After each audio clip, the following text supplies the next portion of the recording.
Hi, everybody. It's Dave from Follow the Figures. It's been a while. It's 7/8, 2022. I'll be starting to put some new videos on here, mainly because I've been switching back and forth over the course of the year with harness standard breads, and now I'm kind of back in the T-bred field. And what I wanted to take the time on this video to do is to look at how I select my races that I'm going to play. Because if I decide I'm going to use the Follow the Figures method as my main source of handicapping for on a particular day, um, you're not going to see me playing a consecutive sequence of races because there's so many intangibles that I have to what do you that need to meet my standards for me to be able to play that race. And we're gonna take a look at some of them intangibles I'm talking about.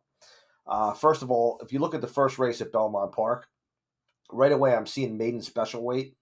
So it's going to tell me there's probably going to be a lot of horses here that have a limited amount of races, maybe horses going from different surfaces. And if there's too many of them, I'm going to just pass this race. So let's take a look at them right now. So, for example, we got a first time starter here at a 2. We have the 1 horse, only 1 race. We have 2 races here. We only have 1 race. So that's right now 4 horses in, 5 horses in, and I'm seeing a lot of first time starters and lightly run horses. I'm going to skip that. So I'm going to go to race 2 here and see what we have to offer. Now in race 2, we've got a 6 furlong race and it's on the turf. So I got to be careful that I don't that I look carefully at what tracks or what surface we're looking at. So we have 1.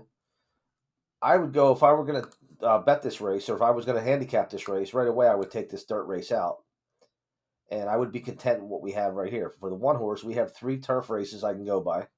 Okay, 1 turf sprint and 2 routes. Okay, today's a sprint, 6 furlongs. Now I look at the number 2, which is entered for the main track, so it's only going to run on a sloppy day.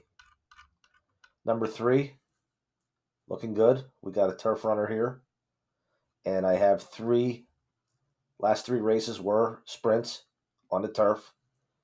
And if you watch any of my other videos, you'll know why I'm focusing on the last 3 races, because there's a section of the grid that deals with the last 3 figures.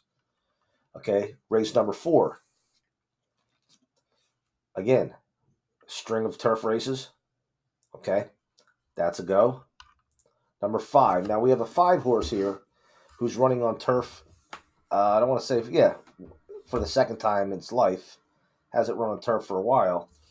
But I'm going to be safe to say I'm going to toss this horse because I don't want to pass this race because of 1 horse, the intangibles on 1 horse. And I'm seeing 30 to 1 here. So I'm going to take my chances that the Morning Lions odds maker was kind of spot on with this and not even dig into the figures or anything else in the running lines for this horse. Okay, we have the 6, who's also a main track only entry. I would toss that. The 7, again, we have a series of turf races, sprints, so it's good to go. And then same thing with the 8. And we have a few routes mixed in there, but at the same time, it's still the surface meets, today's surface. So that's good to go. And that's the end. So that would be a race that I would look at and I would play. Now the next thing that would determine whether I would play it or not is once I did my handicapping, if my grid is pointing to a lot of favorites, okay, a lot of low odd horses, I may decide that to either pass the race and not play it at all, or maybe use this race. Maybe pick 1 horse in this race that stands out and use it as a single in a horizontal sequence, such as a pick 4 or a pick 5. In this case, this is race 2 at Belmont. You got the pick 4 going in this race. All right, so I'm not going to do the handicap, and this video was mainly for some of the things I look for to determine whether or not I'm going to handicap the race or if I'm going to pass it and not even look at the race itself. Some of the other intangibles would have been if there were too many horses that were coming off of long layoffs, so the figures weren't current and recent. So if we had, let's say, 3 or 4 horses that are coming off of 6 months or 9 month layoffs, and they're running back for the first time, if there's 1 or 2 of them, I would take my chances and still run my figures with them. But if there was too many of them, I would just pass the race because that's another intangible. Third intangible would be it's mainly for route races.